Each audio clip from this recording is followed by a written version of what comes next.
Bismillahirrahmanirrahim. Assalamualaikum warahmatullahi wabarakatuh. Innal hamdalillahi nahmaduhu wa nasta'inuhu wa nastaghfiruh wa na'udzu billahi min syururi anfusina wa min sayyiati a'malina. May yahdihillahu fala mudhillalah wa may yudlil fala hadiyalah. Asyhadu an la ilaha illallah wahdahu la syarikalah wa asyhadu anna Muhammadan abduhu wa rasuluhu amma ba'du. Taib ikhwatal Islam, a'azani Allah wa iyyakum. Alhamdulillah, sebelumnya kita sudah menyelesaikan pelajaran nahwu dasar, dan untuk menyempurnakan pelajaran bahasa Arab dasar ini kita akan melanjutkan dengan membahas ilmu sharaf insyaallah ta'ala. Dan di pertemuan pertama kita akan mengenal terlebih dahulu beberapa pengertian yang terkait dengan bahasan ilmu sharaf ya. Taib, ilmu sharaf, as-sarfu adalah salah satu dari 12 cabang ilmu bahasa Arab ya. Nah, sharaf ini berbeda dengan nahwu. Kalau sharaf mempelajari pembentukan kata dan perubahan bangunannya ya, baik yang terjadi akibat penambahan maupun pengurangan huruf. Sedangkan nahwu itu membahas jabatan kata ya, serta bentuk perubahan akhir kata ketika masuk di dalam jumlah ya. Makanya waktu di membahas nahwu kemarin kita mengenal beberapa istilah, ada rofa, jar, nasab, i'rab, mabni, beberapa jabatan seperti fa'il, mubtada, khobar, mudhof ilaih ya, dan lain sebagainya.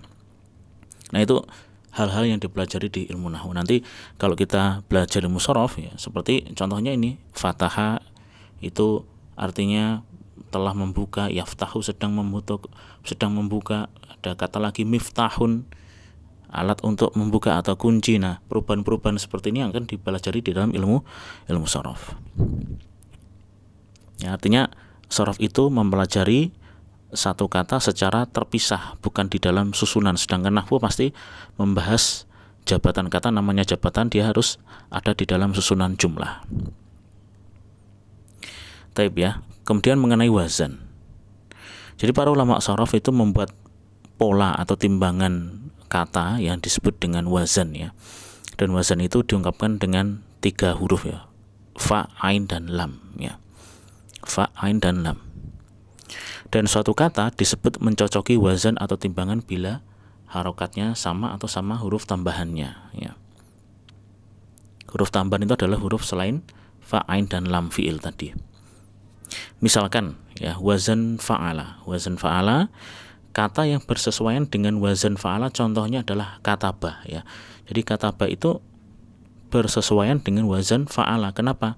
Ada 3 huruf ya. Huruf pertamanya fathah, huruf kedua fathah, ketiga fathah ya, fa'ala. Ya, ka ini bersesuaian dengan fa, tak bersesuaian dengan a, ba bersesuaian dengan la. Contoh yang lain, yaf'ilu, ada wazan yaf'ilu. Kata yang bersesuaian misalkan yadribu ya, dimana di sini ada huruf tambahan ya di depan ya, cocok ya sama berharokat fathah. Kemudian huruf lotnya di sini disukun bersesuaian dengan huruf fa yang disukun sama juga. Kemudian huruf ro di sini di kasroh cocok dengan huruf ain yang di kasroh juga ya. Kemudian terakhir ada mif'alun, ada wazan mif'alun yang bersesuaian misalkan miftahun ya, mimnya disukun, kemudian fa-nya disukun, mimnya di kasroh, fa-nya disukun, di sini bersesuaian dengan fa disukun juga. Kemudian huruf ta di fathah dan mat bersesuaian juga dengan di sini ain yang di fathah dan mat ya. Ini salah contoh kata yang bersesuaian dengan wazan di sini.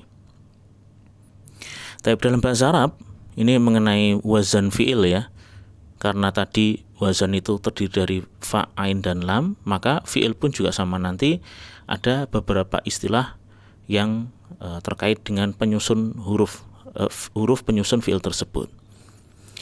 Fi'il itu ada yang aslinya 3 huruf, ada juga yang 4 huruf ya. Di sini wazan fa, ain, dan lam ya.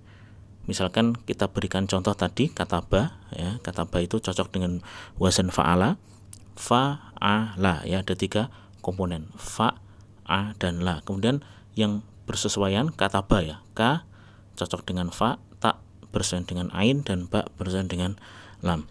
Nah, untuk kaf di sini ya, huruf pertama yaitu kaf ini bersesuaian dengan huruf fa disebut sebagai fa fiil. Ingat timbangannya adalah fa'ala di sini. Timbangannya fa'ala. Jadi semua fiil yang bersesuaian dengan wazan fa'ala bagian depannya disebut sebagai fa fiil, yaitu komponen huruf yang pertama kali. Berikutnya huruf ta ya, katanya ta di sini bersesuaian dengan ain disebut sebagai ain fiil. Kemudian ba bersesuaian dengan lam disebut sebagai lam fiil. Ya, jadi kalau ada fiil 3 huruf, maka yang pertama disebut fa fiil, huruf kedua disebut sebagai ain fiil, dan huruf ketiga disebut sebagai lam fiil.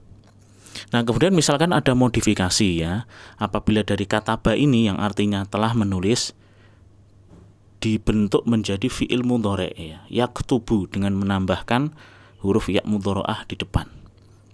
Ya, menjadi yaktubu. Menjadi fiil mudhari yang berwazan yaf'ulu dengan tambahan ya mudharaah yang ada di depan fiil. Maka tetap dikatakan kaf adalah fa fiil, ta adalah ain fiil, dan ba adalah lam fiil. Sama seperti ini. Huruf penyusun aslinya itu yang menjadi patokan fa'alanya yang mana. Fa fiilnya bukan berarti yang paling depan huruf ya, bukan, tapi tetap melihat ke fiil aslinya yaitu kata ba. Baik ya. Kalau 4 huruf bagaimana? Kan tadi huruf pokoknya cuman fa, ain, dan lam, huruf wazannya. Tidak menyediakan huruf keempat, maka huruf keempatnya adalah lam yang diulang ya. Jadi rumusnya itu para ulama sharaf mereka mengatakan kalau wazannya 4 huruf fa'lala ya, dibentuk dengan wazan fa'lala. Lamnya diulang 2 kali. Fa'lala ya. Ini penjelasannya sama dengan tadi. Dal disebut sebagai fa fiil. Di sini ada fiil dahroja, yang cocok dengan wazan fa'lala. Maka kalau dianalisis huruf per huruf, huruf dal yang berada di depan bersesuaian dengan huruf fa disebut sebagai fa fiil. Huruf ha di sini yang disukun cocok dengan huruf di sini ain disukun, namanya ain fiil. Kemudian huruf ro pada dahroja bercocokan dengan wazan fa'la ya, huruf ketiganya ini disebut sebagai lam fiil pertama. Kemudian ja bersesuaian dengan la disebut sebagai lam fiil kedua ya. Jadi seperti itu kalau fiilnya itu terdiri dari 4 huruf ya. Yang pertama disebut fa fiil, kedua disebut ain fiil, ketiga disebut lam fiil pertama, dan yang keempat disebut sebagai lam fiil kedua. Tapi ya, demikian pengantar dari ilmu sharaf. Insyaallah akan kita lanjutkan pada pertemuan berikutnya. Subhanakallahumma wa bihamdika asyhadu an la ilaha illa anta astaghfiruka wa atubu ilaik. Assalamualaikum warahmatullahi wabarakatuh.